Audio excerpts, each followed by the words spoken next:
and welcome to this week's PennEnergy News Update. I'm Hilton Price. The UK's Department of Energy and Climate Change has confirmed that an oil spill was reported in the vicinity of the Osprey subsea manifold that feeds back to the Dunlin Alpha installation, located in the North Sea, approximately 120 miles northeast of Shetland. On Monday, Fairfield Energy advised the DECC that the source of the leak has been found, and the company is currently sourcing a diving support vessel to implement the necessary repairs and enable production from the Osprey field to restart safely. Fairfield estimates up to 8.7 tons of oil has been released into the sea, and confirmed production from the Osprey field remains shut down. The installation's standby vessel will stay in the vicinity, and aerial surveillance is being routinely undertaken.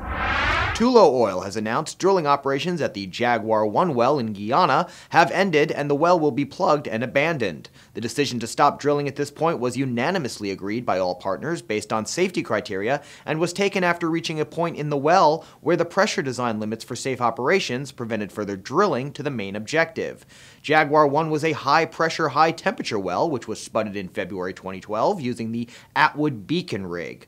Although the primary late Cretaceous objective was not reached, samples of light oil were successfully recovered from 2 late Cretaceous turbidite sands above the primary objective. The Christian Science Monitor says the U.S. is wasting more natural gas than it has in years. The news organization says developing investment in shale oil exploration in North Dakota, as well as some other unconventional resources, has many oil companies increasing the amount of natural gas being flared. Previously, producers had been scaling back flaring, instead setting up the necessary infrastructure to capture the gas. However, the U.S. saw flaring rise 223% from 2007 to 2011, making it the fastest growing offender in the world.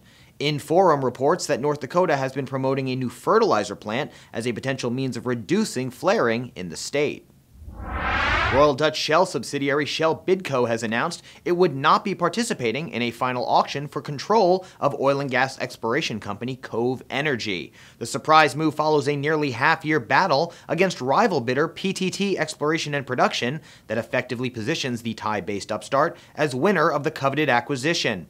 The tug-of-war for Cove has been primarily fueled by the company's position in East Africa, one of the world's most promising new gas resource areas.